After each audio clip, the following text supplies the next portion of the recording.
I'm the cruise journalist Barry Vaudrin. In this series, we are contrasting two famous ocean liners, the original Queen Mary and on the Queen Mary 2 during a transatlantic crossing. I'm standing in the Queen's room aboard the Queen Mary 2, which is arguably one of the most beautiful rooms afloat.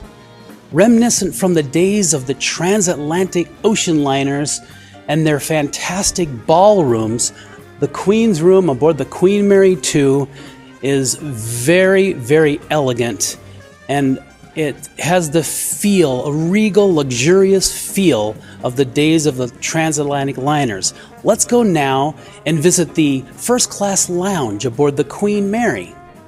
The main lounge aboard the Queen Mary contained the essence of luxury, with walls covered in maple burr veneer and masterful pieces of handcrafted art, heavy furniture, deep carpets, exquisite lighting, which all came together to offer an Art Deco style of comfort, usually only found in the finest of English clubs or manors.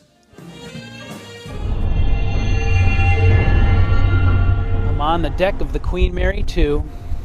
We're at sea, and I just confirmed with the bridge our location. This happens to be the exact spot that the Titanic sank 100 years ago in 1912.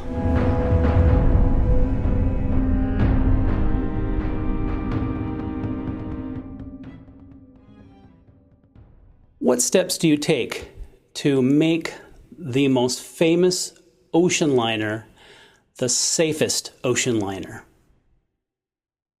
I think a lot of the safety procedures that we have are common to all the ships at the moment.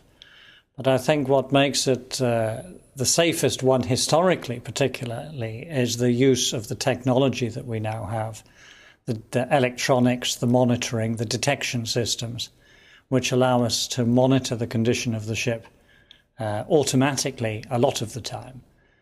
But whatever that may be, safety is still our paramount thought and intention, and the safety of our guests is our priority.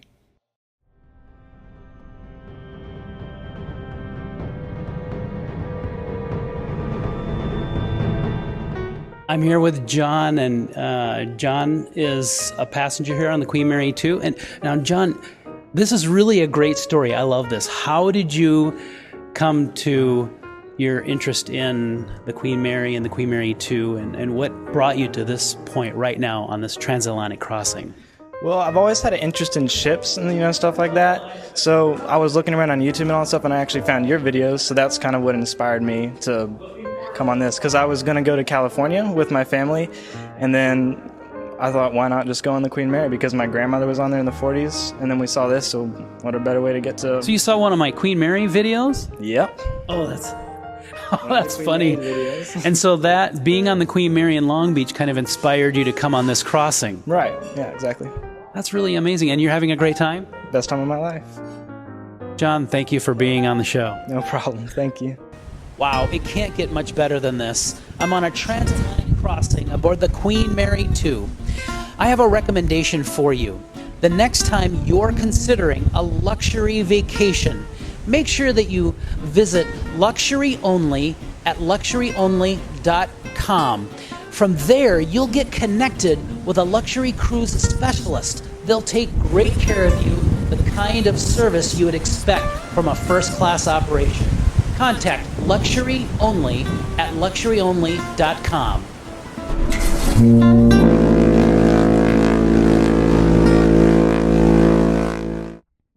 What room on the Queen Mary 2 keeps you the most busy? It's a hard question because every venue is very different. I think the three that probably keep us, the technicians, personally the most busy are the Queen's Room, Illuminations, and the Royal Court Theatre. Especially the Queen's Room and the Royal Court Theatre at night, but Illuminations is a busy place during the day. The average day is 2 lectures in the morning, followed by 3 to 4 planetariums, followed by another lecture, which could also be the cooking demo or the chart auction, and the navigational bridge tour. And then in the evenings, we've got either movies, 3D movie or regular movie, Rada Ghost Stories, or even a Juilliard Jazz concert. So I think, yeah, definitely the Queen's Room Illuminations and the Royal Court Theatre are probably the 3 busiest venues for us personally. Like 6 or 8 cabins up. They don't do that anymore. Once in a while building. Going on. Soy made crab.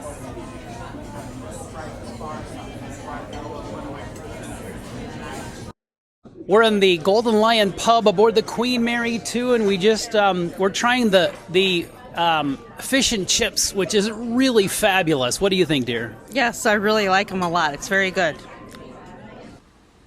For those who would prefer not to leave their pets behind when crossing the Atlantic, the Queen Mary 2 has a kennel so your dog or cat can travel in style.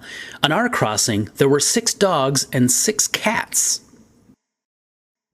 When I was visiting the bridge of the Queen Mary 2, I discovered something fascinating. To help the bridge officers hone their skills for driving the ship, there's a high-tech simulator to practice docking the giant Queen Mary 2. Watch for episode 5 in our special series filmed during a transatlantic crossing aboard the Queen Mary 2. This series was brought to you in part by these fine companies.